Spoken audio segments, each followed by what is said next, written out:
So typically in year one of a rebuild, that is for you to set the foundation and see what you have. But for the Washington Commanders, General Manager Adam Peters said they are trying to win now and is ready to win now. Let's talk about it. How I feel? Blessed. What I want? Get back slow. I love the way she rockin' it. I love the way she move it, shake it. Oh, hey, when she cry for him, the shawty is the winner. You can tell that shawty's no beginner. She's confident. I love the way she move. Follow me on Twitch at ChewyIRL, as that's where I will be live streaming the games anytime the Washington Commanders play. I streamed the game yesterday versus the New York Jets, and I know some people probably was like, Juan, where are you at? I'm over on Twitch. So go ahead and give me a follow. And then secondly, join the Discord server, as I finally got one up and running, and we already got a couple people in here. It's going to be a place where you can have fun and be your authentic self. Enjoy the rest of the video.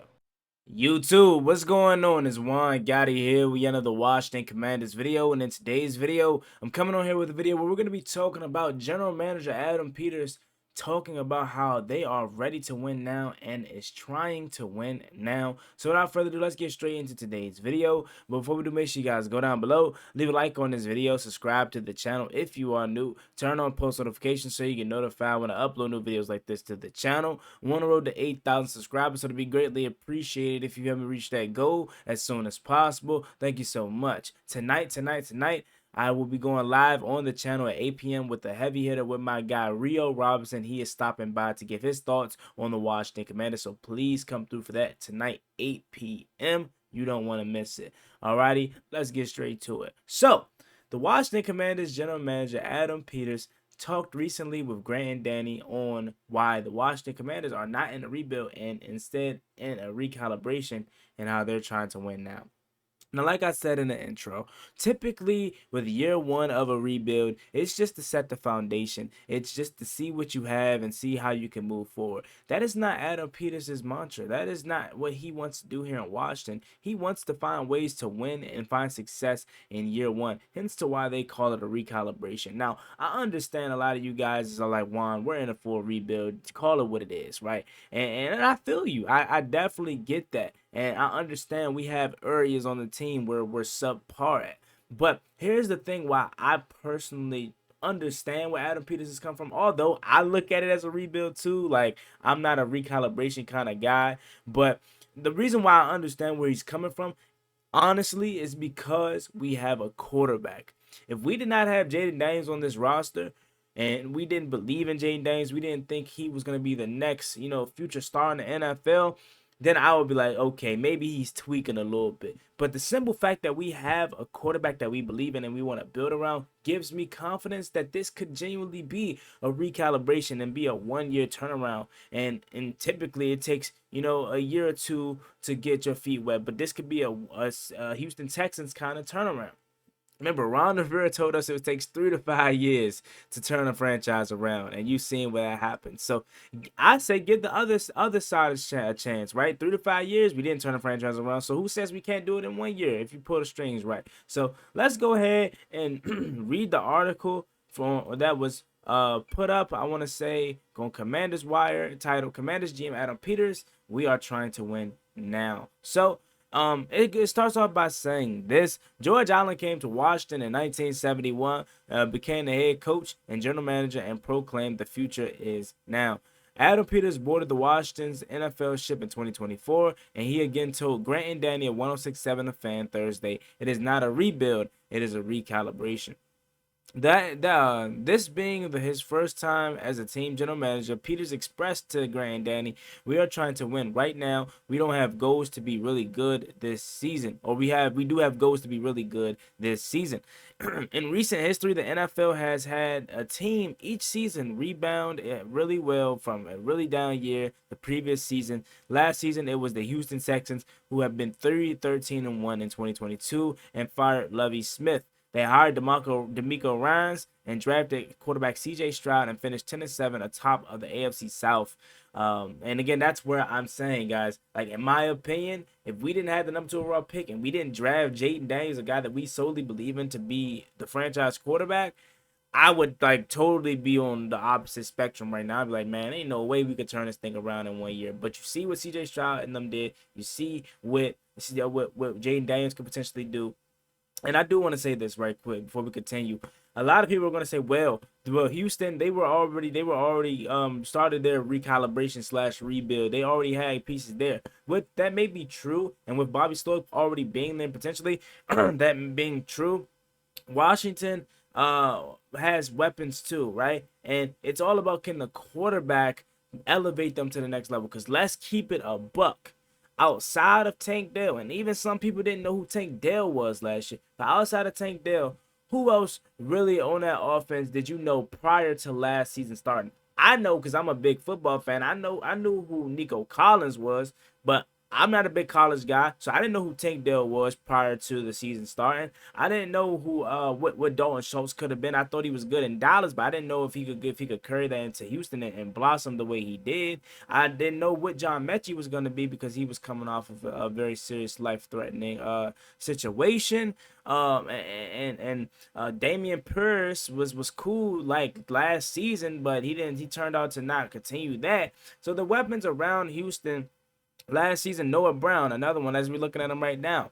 We knew he was okay in Dallas, but we didn't expect him to blossom into what he was last season. And in my opinion, that is the play of the quarterback. So it doesn't matter if you don't have talent everywhere or if you're lacking in one department.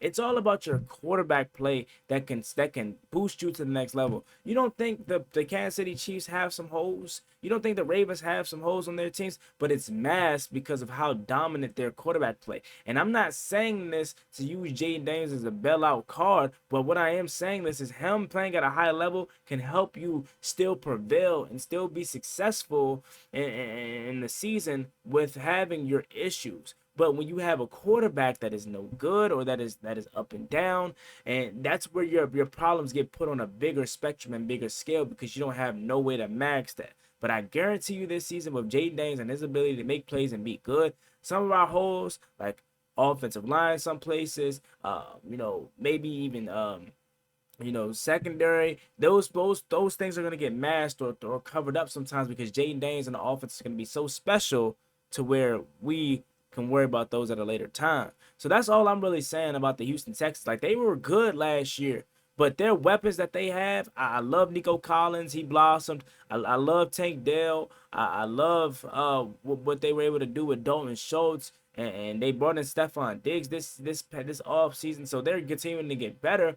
But CJ Stroud was a big reason as to why they were successful. And Jaden Daniels can be that here in Washington. So getting back to what the article said about Adam Peters, it says Peters feels the responsibility on his shoulders to get the Commanders turned around in 2023. After not having a winning season since Kirk Cousins was the quarterback in 2015, 9-7, and it's now 2016, 8-7-1.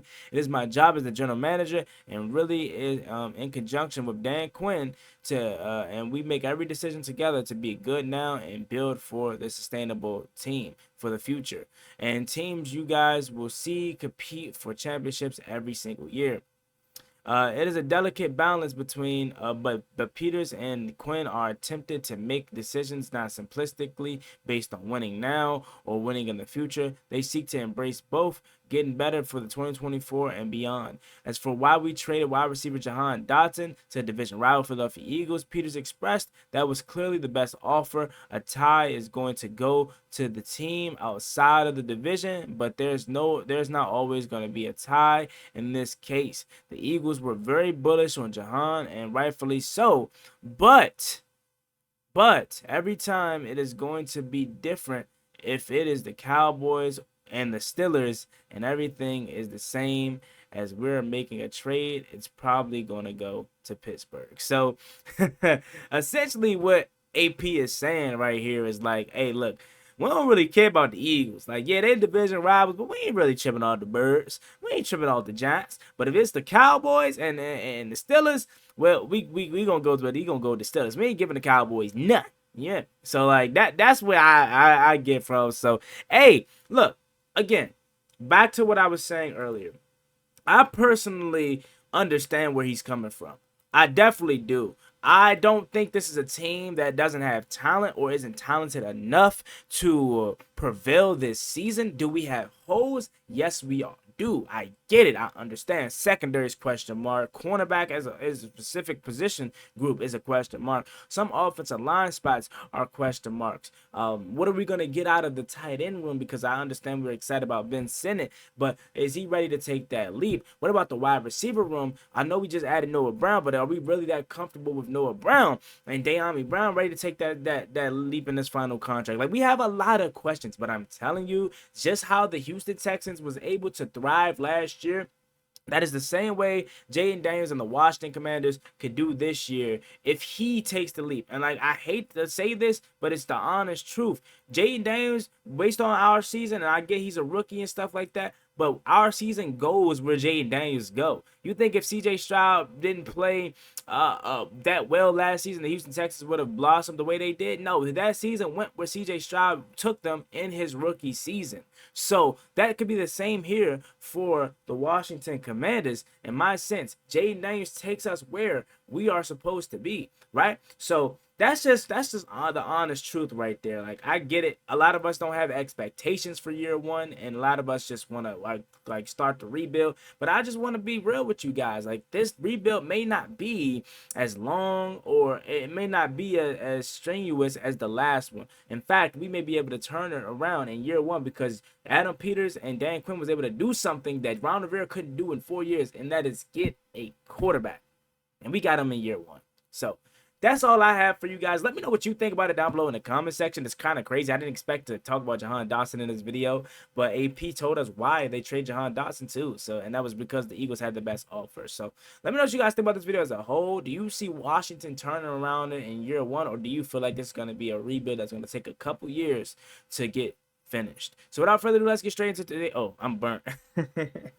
Y'all have a blessed one. Stay safe. Be easy. Catch me tonight on the channel at 8 p.m. with Rio Robinson. See y'all later. Peace.